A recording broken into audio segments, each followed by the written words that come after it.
bande kombanso kolo Congo baliangando ndenge to bana bino ke baliangando mokili mobimba baliangando excusez oui ezali état d'esprit baliangando représenter la Congo Flash par des ailes Kinshasa pe na John Image TV ezali face à face baliangando na télé changu na kati ya Paris ndenge bomoni wana ndenge bolobaka ndenge bokanisa ke baliangando na télé changu bazana problème mais en réalité baliangando na télé changu bazana problème té donc eloko ezali te tokutana papa na biso awa na kati ya Paris en tout cas bonjour télé changu. Bonjour ndeko baliangando boni ça va bienvenue na Europe bienvenue à Paris donc voilà nous allons essayer de retrouver tokutani en cadre notamment conférence aux Alaka et voilà nous a plaisir ça plaisir trop mais télé changu moni za baliangando tout le moment un peu de kifa bongo wana na président comité congolais des États-Unis na banani est-ce que tout expliquer sur bazo banda biso awa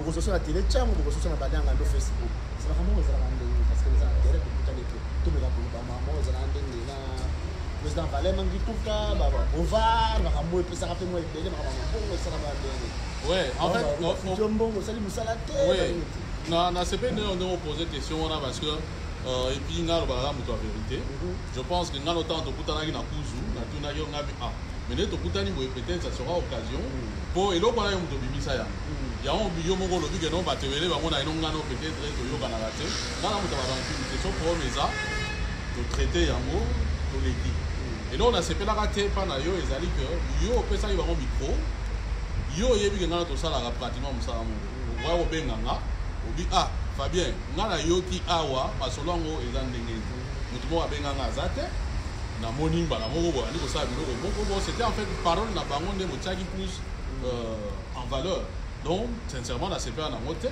et je me suis dit bon na benga parce que d'abord ndeko oyo Valère président communauté non ngana na trop pour en contact voilà d'abord les premier premier rectificatif na trop pour en contact jamais tu go sur l'année jamais mutunazwa un certain de resoko monso de bon laboratoire que bonga yebi ba kombona te ye mutu abenganga ke no be wato yito sala eloko boye tango bango ba benginga omoni ba période wana ya ba période nga na uta ke États-Unis oyo boye makambo elenga voilà makambo voilà exactement donc na kati kuna il y a des gens oyo na kutana na bango na problème tango bango ba benginga natuni mais quand il était prévu nga na yakuna ba natuni nga banani bazo organiser eloko wana tango batangeli nga ba kombo ya bato ba organiser nga est-ce que eza piège ba osala nga te parce que comment batu oyo nga zala ikuna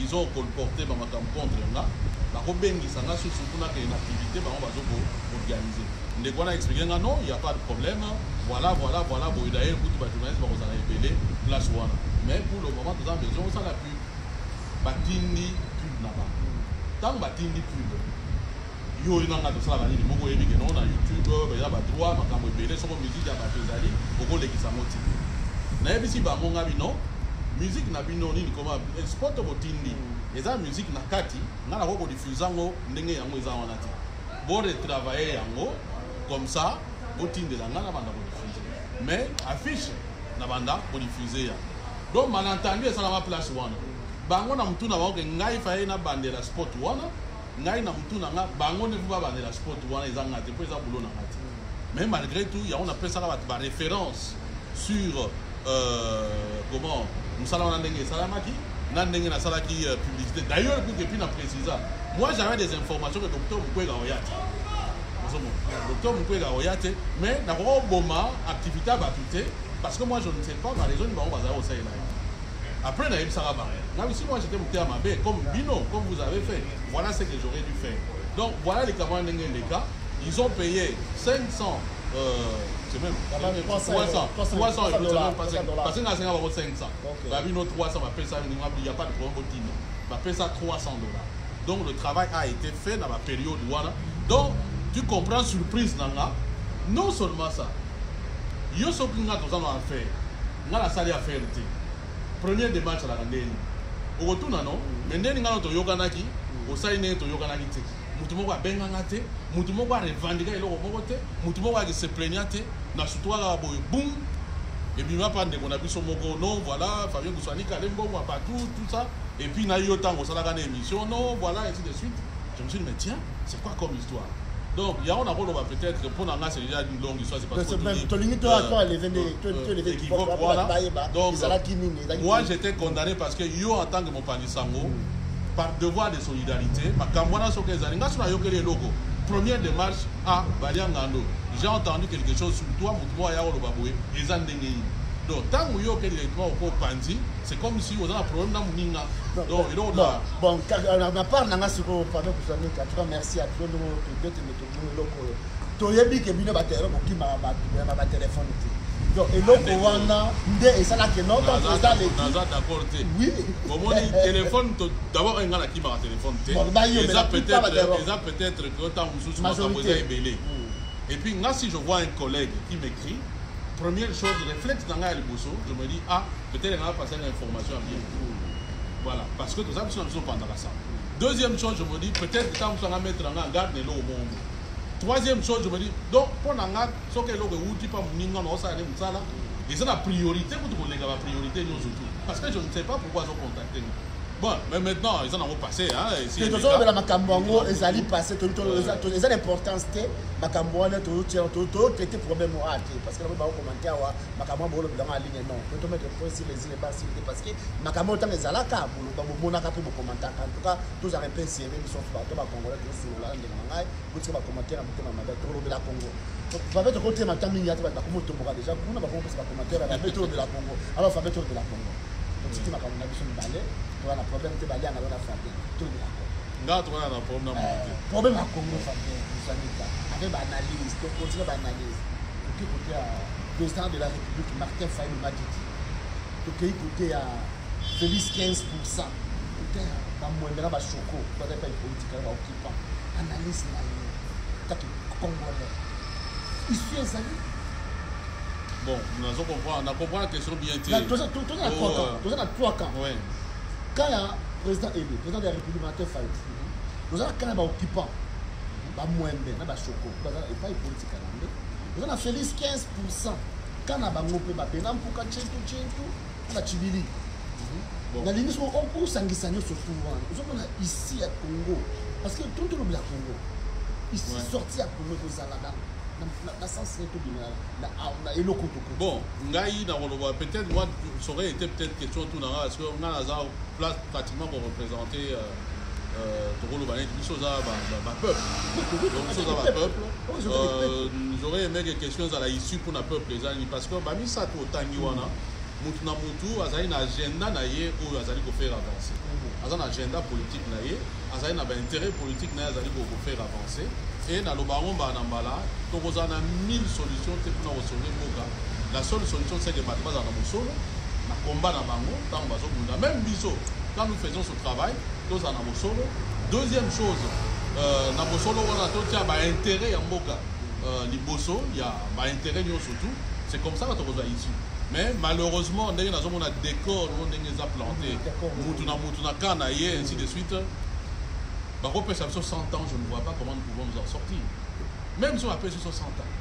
Ce qui, aïe à l'objet, déjà, autour de ma campagne, par exemple, à Tchibili, bon, yo dans la terre, il y a pas d'angalo, on a pas la terre, on a vu ça, télé, chang, dans la terre, donc, ce qui déjà, côté Bandeko, on a fait une séquelle, on a Bandeko, on a Joseph Kabila, Bengi, occupant, donc, il y a une part de vérité, certainement, on a 4 millions surtout, et puis, d'un côté, il y a Martin Fayulu.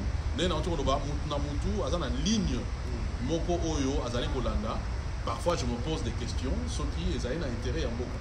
Alors maintenant, à nous, il y a tout ça, justement, il y a clarifier ma point de vue à Batou, comment dire, ma opinion à Batou, pour clarifier ça, pour que tout ça ait intérêt en beaucoup Liboso. Mais pour le moment, je peux dire, d'après ce que je vois, que l'avenir en beaucoup est bien été.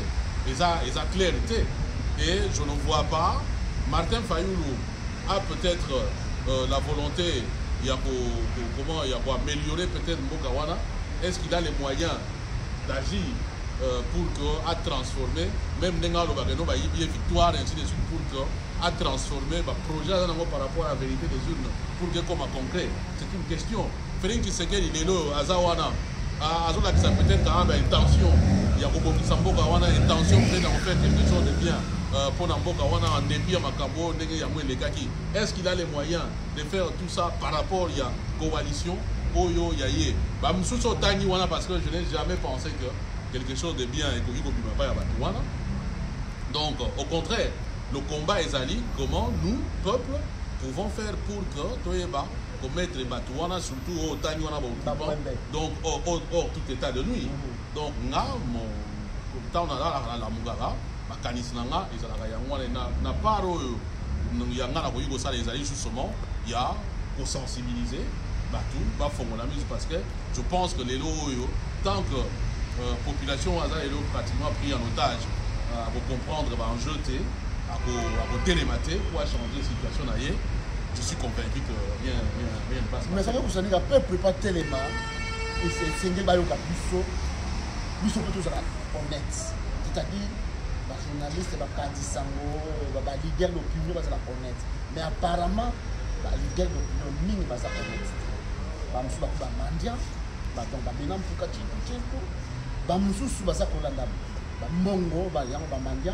est-ce que le peuple parce que tant que le lobby, c'est pour le lobby vérité. On a contribué vérité. La petite version où il y a la petite version Félix 15%, alors ça a tout mangé là. Il y a monde pour rien dire. À ce qu'il y a occupant, la sanction, pas le sanction. Mais un benam pour cas, tiens tout ça les vidéos que non t'as mon compte au Congo fait des Félix 15%, bah PC badon. Tu connais dans le lobby vérité. Yo le vélo quoi. Est-ce que tu le vois là? Bon, Oza peut-être une partie a raison dans Katiwana. Ce qui te moni à mon sens ou on a trop connaître des situations impossibles à résoudre. C'est comme si peuple tant que ça arrive à Kambou a la capacité à discernement. Puis ça a quelque chose, mais les gens ils savent. Bah yebi que non. En tout cas majorité à battu. Bah yebi que non. Mais bah ils a place telle. Mais bah monsieur les a côté pour la vérité peut-être des a côté et ainsi de suite. C'est vrai que l'idéal aurait été bon. On trouvera de toute façon jamais un monde où il y a vous en avez. Mais le problème c'est que bateau vous organisez positivement pour l'embourg Ganabino. Comment vous vous organisez pour que vous ayez transformer et il n'y a pas de mauvaises troupes. Il n'y a que de mauvais chefs. Donc, malheureusement, nous n'avons jamais eu un leader Oyo, Bazali, na fusion, Makasi, na population. Par exemple, combien de gens, combien de gens ont mis leur argent pour que va travailler pour une véritable libération en Boka. Tous ou presque nous sommes dans le discours. Or, le discours, les alliés, Masolo, plus il y a Batouoyo, Bazali, comment le roi journaliste, leader d'opinion. Mais les hommes politiques, Bango, il faut qu'il y ait plus vers l'action. L'action va financer l'action sur le terrain. Ils sont relayer l'action pour que tout sensibiliser. Et ces actions-là ne sont pas seulement l'action de bon non, ça peut l'être parce qu'à un certain moment, l'option surtout fait de la ouverte. Mais ça peut être justement pour sensibiliser. Quand Kabila, par exemple, va sortir, admettons, 10 millions pour que ça va meeting, ça va tout, après ça va tout, pas. Si on avait aussi en face quelqu'un qui sort 10 millions, qui donne aussi de ma part, mais pour ça va tout, pour libérer le mot. En ce moment-là, vous pouvez contrebalancer le rapport de force. Mais pour le moment, tout ça, la politique, malheureusement, il y a question à rapport de force. Et il s'est fait que le peuple est quasi abandonné. Les gens préfèrent plus comment ils peuvent aller à Kenderolia, côté à la mangeoire, que bâtir en place le mécanisme pour libérer le Mboka. Et c'est ça le vrai problème que nous avons. Donc, il y a un moment où on a minimisé les faits. Et puis, on a minoritaire en réalité. Ceux qui défendent, qui combattent la vérité, minoritaire, c'est des gens à qui on donne quelques miettes pour que, peut-être pour Valia, mais dans l'Itomba, c'est ce qu'ils oublient, c'est qu'au final, il faut prendre les places de mon côté. Il faut aider mon côté. Au Yomorozom, on a eu aux États-Unis. Vinaïe, normalement, il n'y a rien. Alors finalement, on le fait. C'est ça. On va distraire le peuple congolais. Mais surtout, tout parler de côté, occupant Bazali, mais sous la banque, on a moins de chocolat, c'est-à-dire le Chabari, mais tout ça en Congolais. Parce que Béléwana, tout ça occupant. est-ce que dès que c'est clair que fait politique canambe à besoin de pouvoir parce que ça tente est-ce qu'il va y avoir un changement ou bien ça na pépinière il va mais tout va on va ça traîner ba on va que maintenant besoin on va ça on va un changement est-ce que ça va changer va retenir les sons de makambo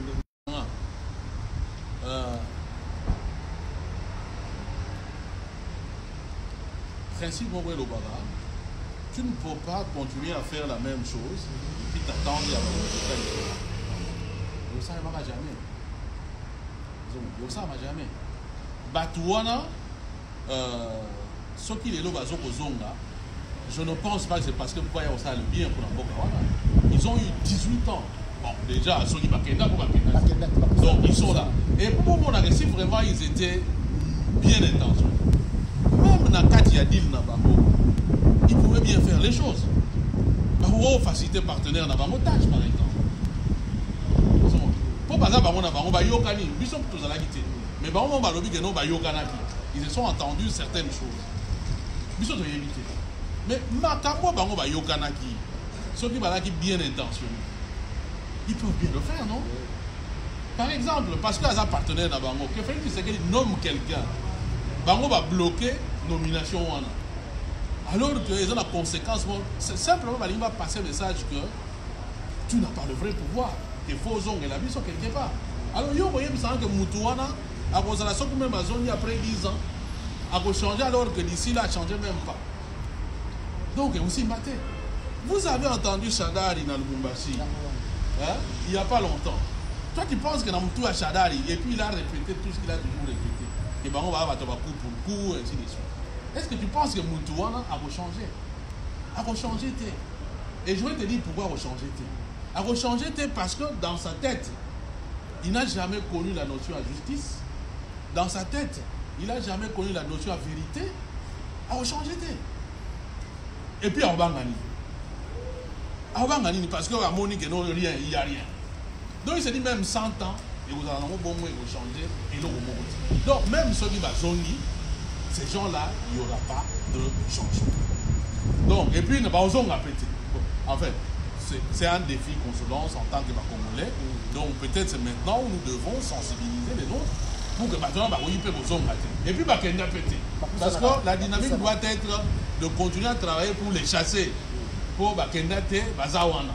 La preuve, donc, pour te dire tout simplement que, et pour Nanga, c'est la preuve que, tout ce qui va au Salamabé, il faut qu'on soit bango, pour Sambisa bango, Bafuta Bamasumuna. Tu n'as pas un élément de coercition.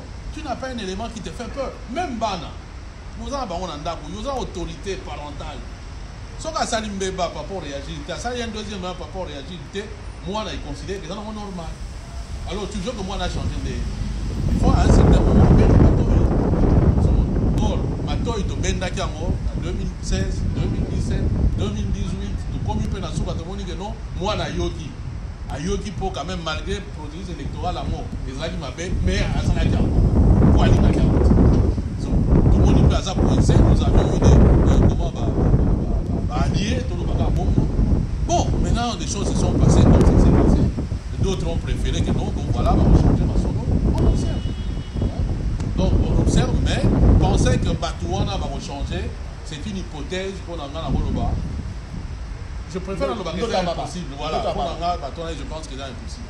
Merci à toi, Fabio Koussami, avant tout le canal, ma question, on a il a un thème, mais le départ de la chef sur le départ de la création de la partie politique, ou bien réellement pour combattre avec le peuple. Non, je pense que la vie, nous sommes en politique. Il faut toujours avoir une observation. Comment les actes de Pessi Bango, mais il faut être un peu prudent dans ma cambre belé. D'un côté, il y a des gens qui ont travaillé avec Batouana pour y en opposition. Il y en a peut-être qui ont changé réellement. C'est faut dire, il y a un exemple dans le lobby. Il se pourrait que il y a un peuple parce qu'il y a le roi Moudouila, il faut toujours écrire.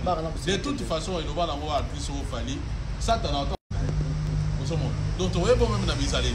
Donc, ce qui veut dire que tout simplement, il faut tous à la prudence. Parce que, et ça, les mappes entre la masque, parce que là, la politique, et ainsi de suite. L'exemple, nous devons Blaise Compaoré dans Burkina Faso. À bon moment, ça n'a pas. Bon, si vous avez un niveau, donc c'est quelque chose. Pourquoi pas ça? Ce qui Blaise Compaoré, il y a qui tout comme par il y a une opposition à Tiki Sankara, il y a une opposition, et pour ça, tout le fait. Etienne Tshisekedi, à Outa, donc voilà, après tout le monde a eu ma campagne, les gars, et ça est belé. Et ça est belé. Donc, mais il faut tous à la prudence. Alors, maintenant, pour notre cas, Yo Tani, et Moïse Katumbi, Banini, moi j'ai mon opinion dans le Bayango. Nous avons toujours dans l'observation prudente face à l'Iniwana. Et dans le Misala, ainsi de suite, nous avons jugé par exemple, Moïse Katumbi, il est aujourd'hui devant pratiquement un carrefour. Alors, un carrefour. Donc, il faut apprendre à là. Il n'a pas le choix de dire à mi-balé. À aucune soit gauche, soit à aucune droite. N'a que des droite. Ah, n'a pas bien noté. Mais j'observe. Bon, il y a un autre il faut toujours observer parce qu'on ne sait pas, tout le monde a un jeu politique. Mais quand les vrais enjeux sont là, au moins on a gagné. Parce que bon, peut-être par rapport il y a l'amour de Martin Fayoulou, on a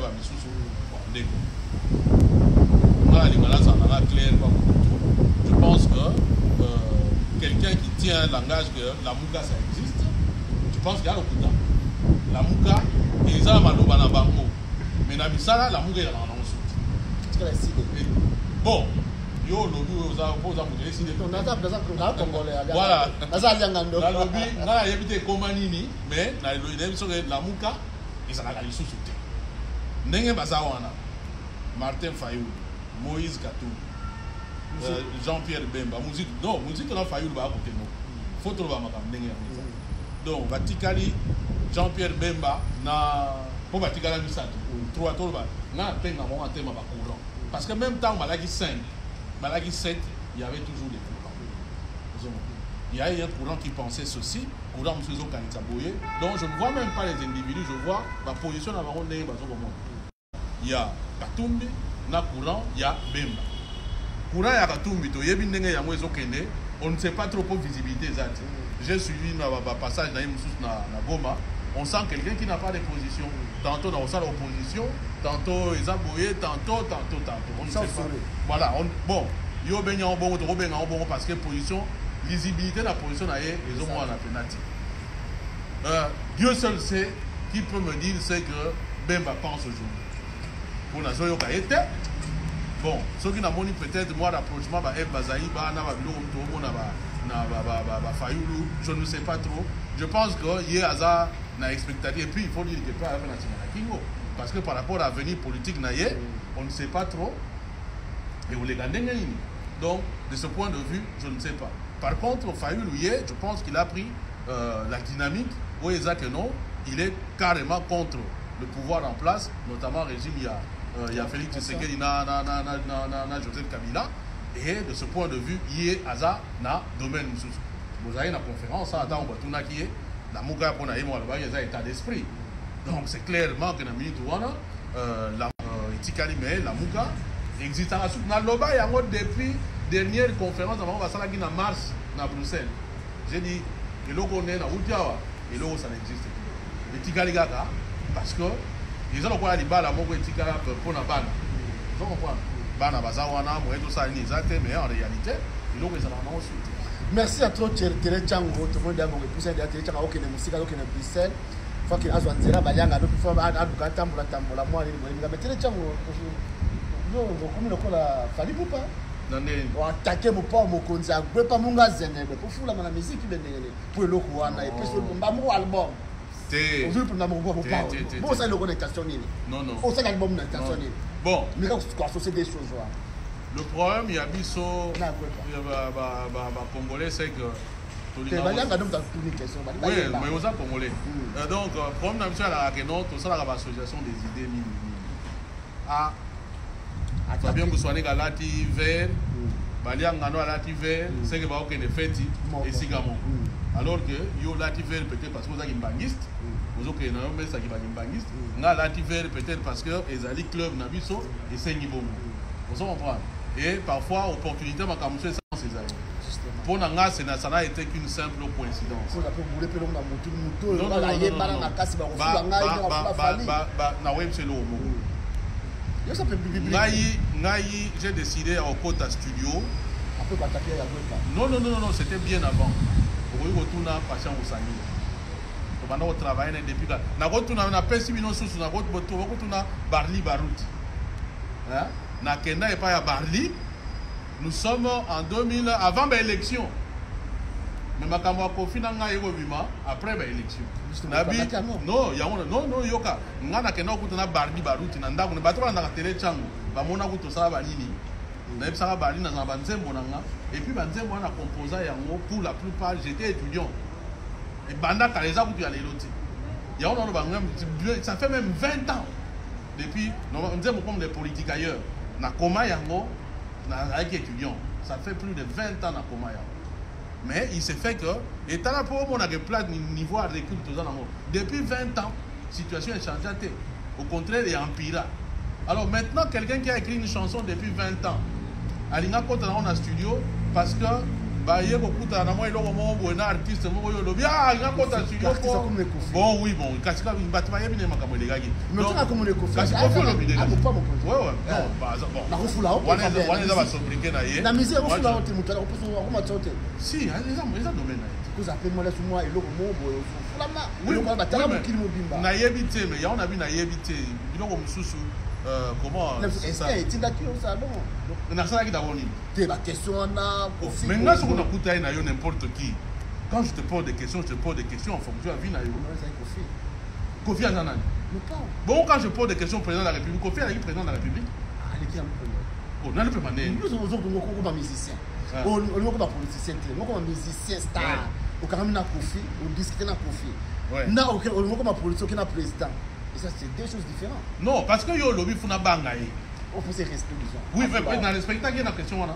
on a évité mais pour ce dodo non en tout cas maman 20 ans maman 20 ans ezali yo ndo yebiango biso to yebi keno Fabien Kusanika na bona on beta guitare wana na mona babilo wana mais mbala moko kasi on appelle sur référence na appelle sur référence tuna patient Kusangila na appelle sur référence tuna Barli Baruti ce sont les premiers on a kena komona pour travailler album na ngai nous sommes en 2018 alors maintenant comment ça se fait que ngana ke mona batouana et puis bah ça a une décision on ça la musique voilà parce qu'on a autokuta na Kofi non ça n'a pas de sens okay. Donc c'est une simple coïncidence et puis dans ça langue pour la concurrence moi je ne suis pas artiste moi je fais bamino bilo qu'on a par rapport à l'engagement nanga depuis Kala donc les lots et à l'époque peut-être je n'avais pas les moyens de le faire aujourd'hui parce que la musique coûte cher hein. Ah oui, hein, maintenant. Avec un coup de pouce au pas au salon. Mais moi pas après ça un coup de pouce ni. Hier on s'en ndombolo. Yo luga. À cause ça moi notre mot quelque part na sonika boyamba mutu wana. Yo luga polémique. Ça ne sert à rien. Mon pas c'est un artiste respectable dans le domaine na yé. Ngai na artiste té. Je fais ça pour na contribuer na éveil ya mboka nanga pour na dénoncer c'est une façon de dénoncer surtout que bango va dénoncer la paix yango donc je ne viens pas pour concurrencer qui que ce soit ezali inspiration nanga banzembo na yemba ngo na ndaku na yemba ngo na nzela na yemba ngo na place dans okende quand je veux nini tout ça je veux simplement na tia yango batuye na tia na disposition ya ba congolais. C'est ma façon de participer à un éveil patriotique à dénoncer ma Kambu Ndenge Yango Ezali.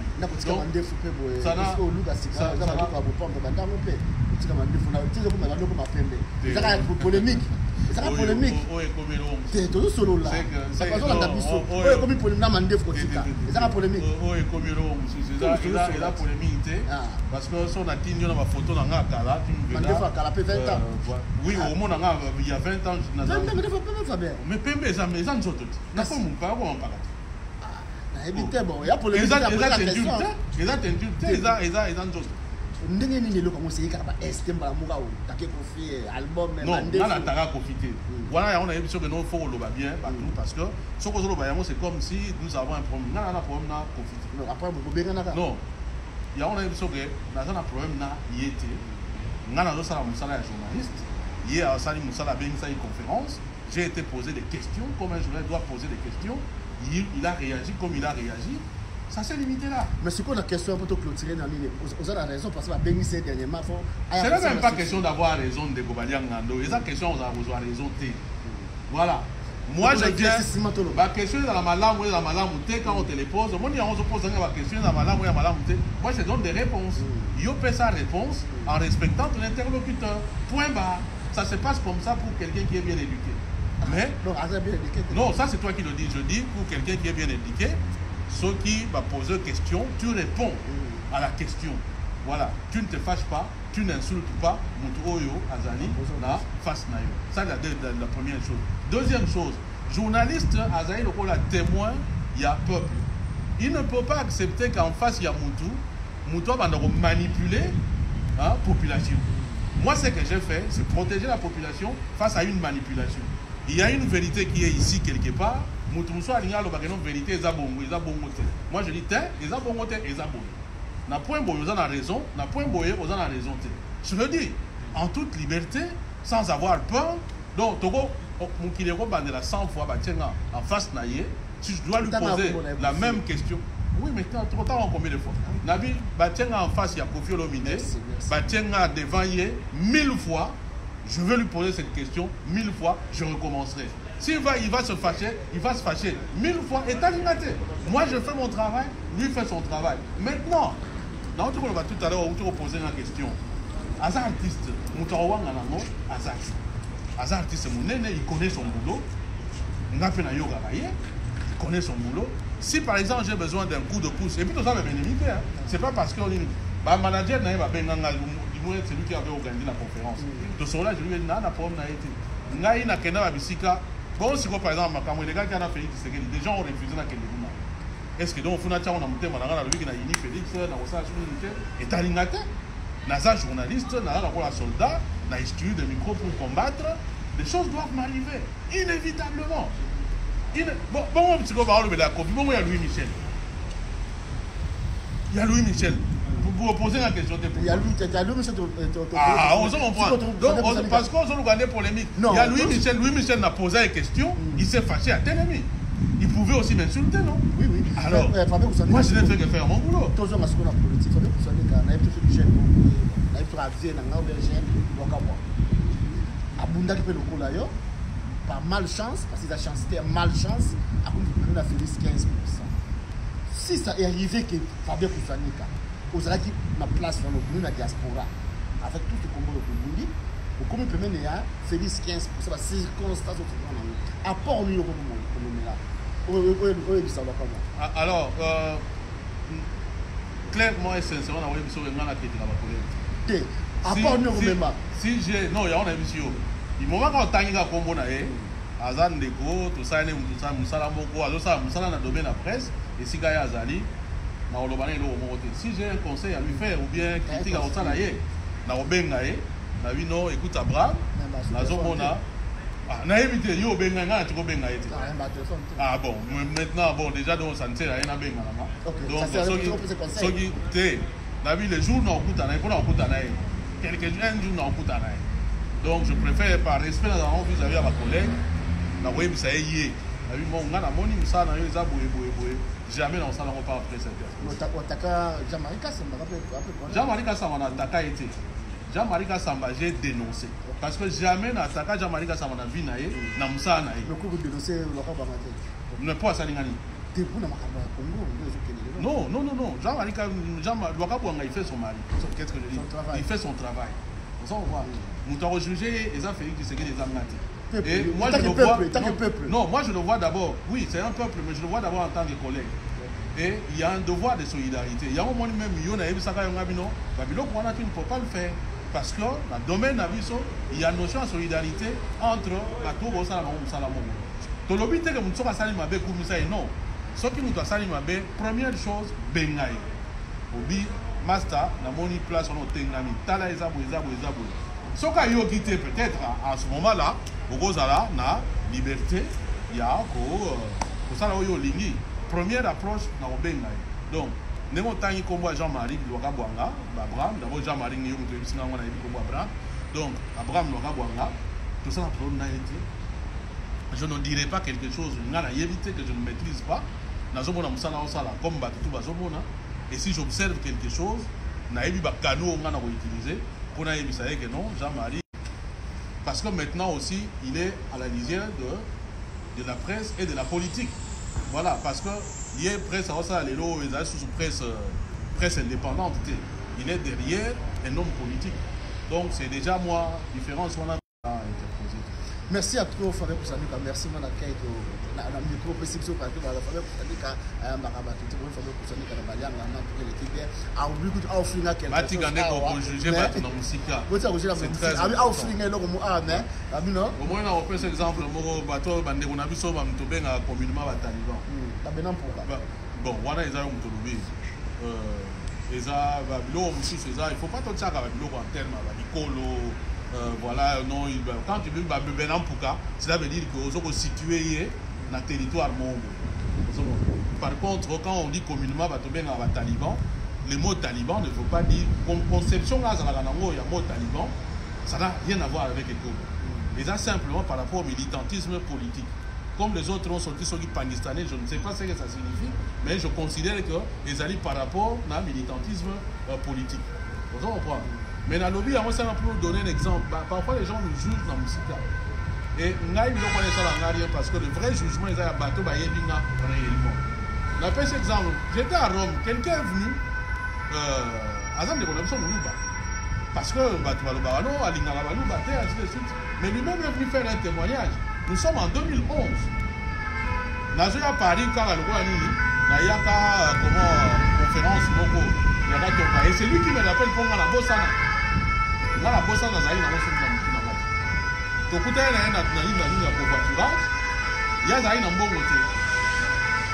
Il n'y a pas de problème à Futa. Parce que c'est un frère congolais. Dans une Futa. Donc, comme il est à Paris, on a dit qu'il y a un Ozoani, il y a un Ozoani, il y a un $30, c'est quoi? 30 €. La Futa, Neko, à Kenya. Nous avons un Neko et Marcaï. Vous comprenez? Mais son témoignage, les gens nous jugent dans la musique. Nous avons surtout dans les médias, comment nous avons fâché dans la télévision pour la Makamboka, Abia Boutouana la Kandata. C'est dit que dans la minute parce que les Kamambo va ça jeter.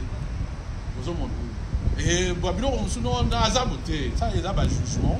Les vrais jugements, ils n'ont pas trop, ou bien tant qu'on approche Moutou, né en ami, on a comprendre que non, Moutou Oyo, Azaboye, Moutou Oyo, Azaboye, Moutou Oyo, Azaboye. On a ça là jugement. Je ne fais pas de jugement de personne.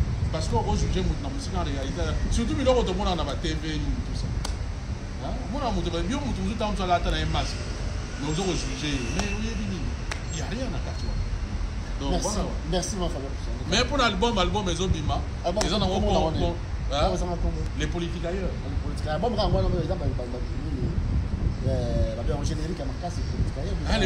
pour les politiques ailleurs, ils ont 4 anglais, extended play. Donc, ils ont single, pour single à Moko, ou bien moins de 4. Donc, dans 4 il y a les politiques ailleurs, il y a le serment des martyrs. Bon, dans la zone négociée, moi, fit Mobona, Lexus, bon, on attend à la commune. Parce que nous avons yoga nina. Bon, on fait pas ça. Non, musique, nous avons ça, ils ont un niveau, en fait. Nous avons un niveau, ils ont une catégorie. Oui, non, nous avons une relation pour être sincère. Quand on est dans un politicien, moi, j'ai fait la chronique musicale. Na sali émission na kanyi matos na Kenya. Quand on est na sala na ye awa na sali na couvrir makambo ndeko Martin Fayulu na moni était côté Abimeli na kanyi matériel na Kenya. Donc voilà, je fonctionne comme ça et ça par rapport il y a un critère ni mo ngana na mi pesa je préfère répondre à la population. Mais maintenant, par exemple, on peut ça exemple à Kofi. Ceux qui, par exemple, les lots, une occasion, non, parce qu'il y a un domaine où on a une expérience, il y a des artistes, et non, voilà, à quoi il y a des lots, je n'ai pas de problème avec lui. Même Fede, même Fali, même Nini, voilà, dernièrement, par exemple, j'ai écrit dans Alpha Blondie. Je me dis, bon, on a commis, voilà, on a Salaboye, j'attends, on a eu les réponses pour être sincère. Donc, Sokandimi, même Tikenja, on a recontacté, parce qu'on a un projet, mon Moutou, par rapport, il y a combat pour l'Afrique, par rapport à combat pour le Congo. Pourquoi pas un jour, pour les Congolais, par exemple, de ici Alpha Blondie, de ici Tikenja, dans le cadre d'une soirée musicale patriotique, de musique engagée, pourquoi pas? Pourquoi pas, c'est possible. Mais, dans un artiste, nazo sala yango parce que nalinga oyemba oui nalinga d'abord nalinga oyemba même si nazo na voix chemin na oyemba ça y est na c'est des foulana na yango et puis biloko wana engagement na ngeza lelo te déjà depuis je suis un jeune naza comment étudiant même beaucoup élève au son na la question poème na ngam musuna koma quand j'étais élève au mona que non il y a un parcours il y a la traçabilité. Et puis, biloko dans le bateau, pour que lobby a ça avantage il faut le faire par conviction. Si on ne s'arrête pas par conviction, même, on en a pas si, on en a problème. On s'en a parce que tu aimes faire ça. Parce que c'est ça, c'est que nous avons lobby au salaire pour nous. Donc voilà un peu. Bon, c'est la raga et vous savez, madame, il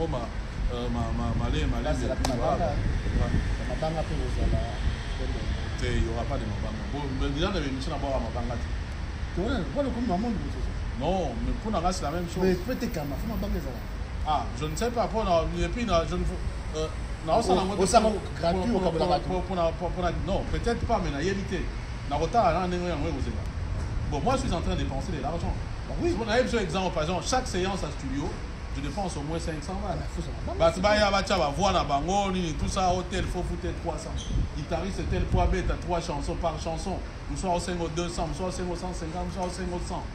Donc voilà, c'est. Et puis, dans le civilité, nous allons continuer, et puis il y aura la promotion. Tout ça, maman, la bise, maman, de Boulonnais. Après, ça va fitiri.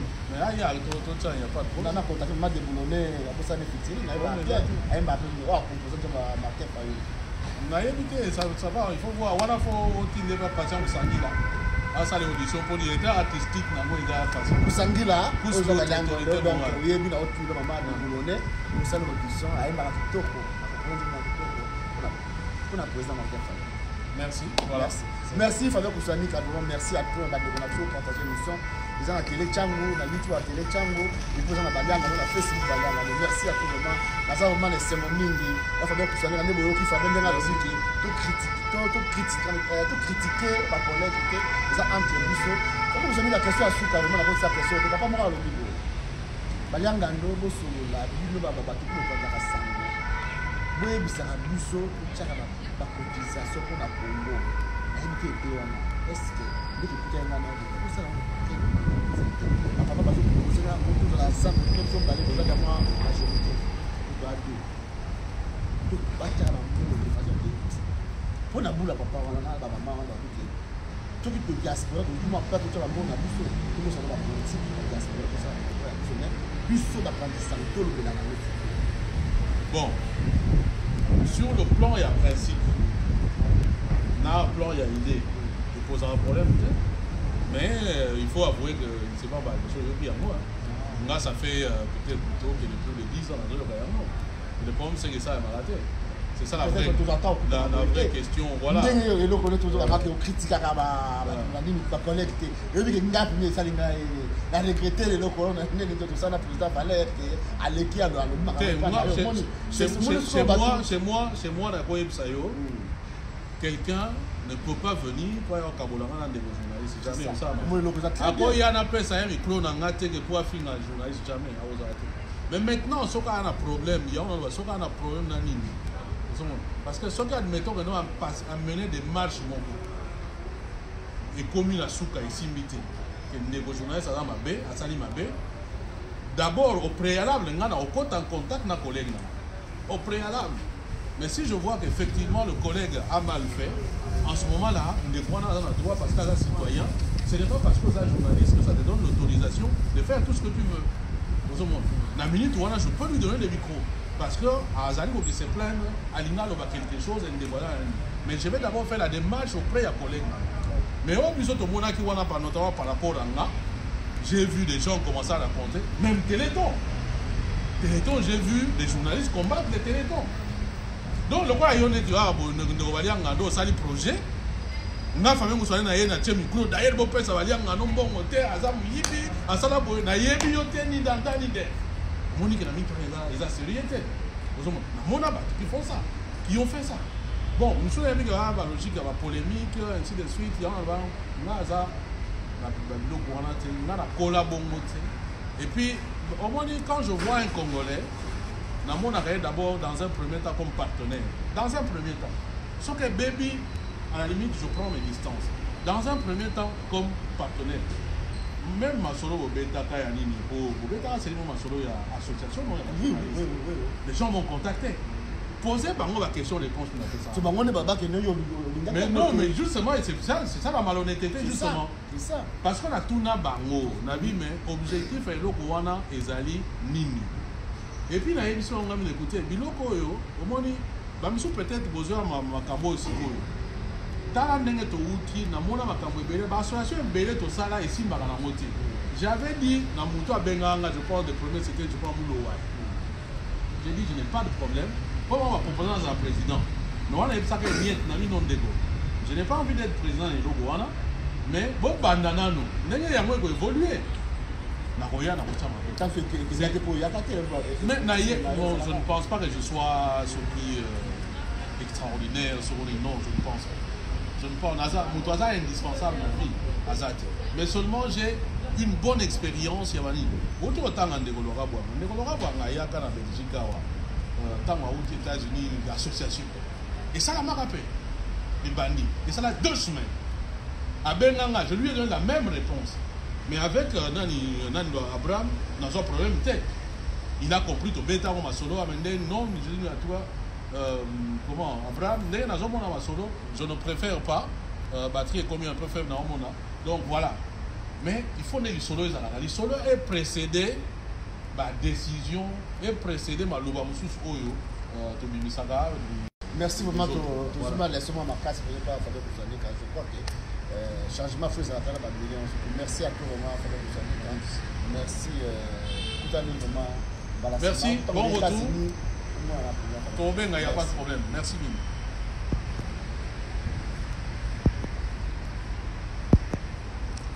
Eh, yo pour les hein?